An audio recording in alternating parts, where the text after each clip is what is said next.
এই hello hello hello hello hello. তো আজকের এই ভিডিওতে আমরা কোষে দেখি 1.1 এর কোশ্চেন নাম্বার 4 অ্যান্ড 5 আলোচনা করব। এর আগের ভিডিওগুলো তুমি ডেফিনেটলি দেখে নিও, আমার প্লে লিস্টে যাবে, সেখান থেকে তোমরা সবগুলো ভিডিও দেখো, ঠিক আছে? চলো কোশ্চেন নাম্বার 4 কি আছে সেটা দেখি। তো কোশ্চেন নাম্বার 4 এর প্রথম যে পার্টটা বলছে, নিচের প্রত্যেকটি ক্ষেত্রে মূলত সংখ্যা দুটির মধ্যে একটি মূলত সংখ্যা লিখি ও সংখ্যা রেখায় বসাই। প্রথমে কি আছে, 4 ও 5। তো 4 ও 5-এর মধ্যে আমাকে একটা মূলদ সংখ্যা লিখতে হবে এর মধ্যে। তাহলে কি করে লিখবো?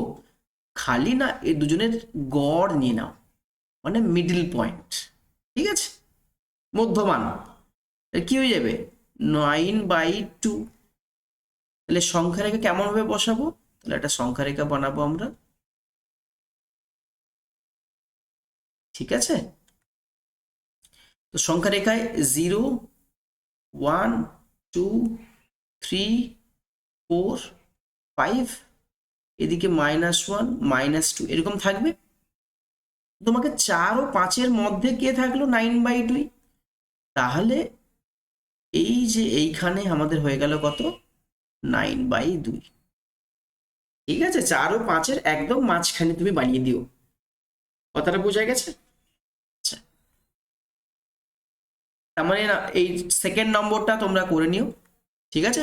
একই রকম ভাবে আমি থার্ড নম্বরটা করছি। 4-এর নাম্বার 3।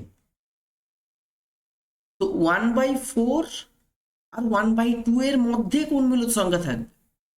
তাহলে স্যার সে একই রকম ভাবে এইটাকে দুটোকে যোগ করে বাই 2 করব। কেন? একটা মূলত সংখ্যাই তো তোমার দরকার। তো সেই জন্য কি করব, দুটোকে যোগ করে 2 দিয়ে ভাগ করে দিব। তাহলে এটা কত হলো রে বাবু? উপরে হলো লসাগু 4, 1+2 আর নিচে 2।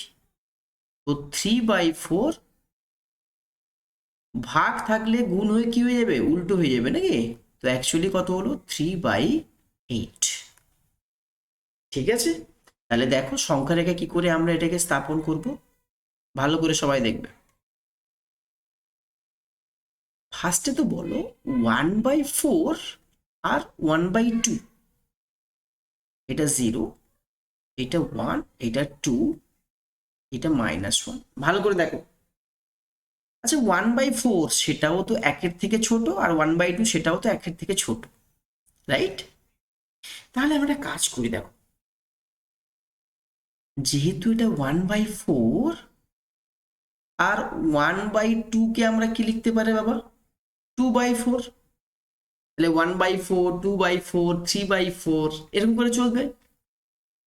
তো যেহেতু নিচে 4 আছে, তো এটাকে 4 ভাগে ভাগ করো। 4 ভাগে ভাগ করো, 1, 2, 3, 4। 4টা সমান ভাগে ভাগ হয়ে গেল। যখনই তুমি ভাগ করলে, তাহলে এই যে ভাগটা, প্রথম ভাগটাকে, না স্যার 1/4। দ্বিতীয় ভাগটাকে, না 2/4। তৃতীয় ভাগটাকে, না 3/4। তারপরে 4/4 মানে হচ্ছে 1। কিন্তু আমাকে কি লাগবে স্যার? আমাকে তো লাগবে 1/4 আর 1/2, এই দুজনের মাঝখানে কে? এরকম আমি দেব, এই দুজনের মাঝখানে বলবো 3/8। আমার কথাটা বুঝে গেল বাবু? যেহেতু নিচে 4 ছিল, সেই জন্য 0 থেকে 1-এর মধ্যে সমান 4 ভাগে ভাগ করে নিলাম। 0 থেকে 1-এর মধ্যে কেন স্যার? কেন 1-এর 4 এটাও 0 থেকে 1-এর মধ্যে আছে, আর 1-এর 2 এটাও 0 থেকে 1-এর মধ্যে আছে, সেই জন্যই। ঠিক আছে, চলো নেক্সট কোশ্চেন আমরা যাব। কোশ্চেন নাম্বার 4 করে কি আছে রে বাবা? -1 ও হাফ। ঠিক আছে, তাহলে একটা মূলত সংখ্যা যখন লিখবো তখন খুব সহজ, খালি দুটোকে প্লাস করে 2 দিয়ে ভাগ করে দিব। তাহলে কত হয়ে যাবে এটা বলবো? -2 + 1 বাই 2 2 যা 4 নাকি? তাহলে কত হলো? -1/4। এই কথাটা বোঝা গেল বাবু? এবার সংখ্যা রেখায় ড্র করব। প্রথমে দুটো বানাবো, -1 বানাবো, 1/2 বানাবো। দেখো এটা 0, এটা হচ্ছে -1, এইটা হচ্ছে +1। তাহলে বলো বাবা 1/2 কোথায় হবে? তাহলে 0 আর 1-এর মাঝে হবে 1/2। তাহলে এই যে -1 আর এই যে 1/2, এর মধ্যেখানে আমাকে কিছু নিতে হবে। তাহলে এর মধ্যেখানে নিয়ে নাও, এর মধ্যেখানে একটা গ্রিন কালার রেডটা নিয়ে নিই। তাহলে -1 আর 1/2-র মাঝখানে, একদম মাঝামাঝি কে থাকবে? -1/4। এটাই তো আমাদের একটা মূলত সংখ্যা এই দুজনের মাঝে। এই যে এইটা আর এইটার মাঝে কে থাকলো? -1/4। এটা আন্দাজ করে বসিয়ে দিলাম মাঝে। কথাটা বুঝে গেছে বাবু? চলো, আচ্ছা এবারে তোমরা 5টা করবে, আমি 6টা করে দিচ্ছি, ঠিক আছে? এটা অ্যাকচুয়ালি 6, তোমাদের বইটা একটু ভুল আছে, এটাকে 6VI করে নিও। -2 and -1, তো কেমন করে করবে স্যার?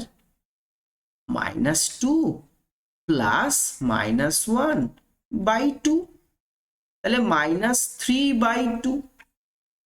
এবারে সংখ্যা রেখায় বসাবো নাকি? তাহলে সংখ্যা রেখায় বসালে কেমন হবে রে বাবা? এটা 0, আমাকে লাগবে -2, তার -2, তারপরে এটা -1, তারপরে 1, তারপরে 2, আর বাকি লেখা দরকার নেই। চলো দেখো তাহলে ভালো করে দেখবে সবাই। তাহলে -2 আর -1 এই দুজনের মধ্যে দরকার, তাহলে এই দুজনের গড় নিলাম। এই দুজনের মাঝে কে আছে? না স্যার, -3/2 হয়ে গেল, ঠিক আছে? আচ্ছা চলো কোশ্চেন নাম্বার 5-এ আমরা করি। কি বলেছে বাবু? 4 ও 5-এর মধ্যে 3টি মূলত সংখ্যা লিখি। তাহলে আমরা একটা কাজ করি, ভালো করে সবাই দেখো, একটা বড় লাইন বানাও প্রথমে, ঠিক আছে? এটা 0, 1, 2, 3, 4, 5, এদিকে -1, -2, এরকম করে চলতে থাকবে নাকি? তো আমরা কি চাই স্যার? 4 ও 5, 4 ও 5-এর মধ্যে 3টি মূলত সংখ্যা লিখবো।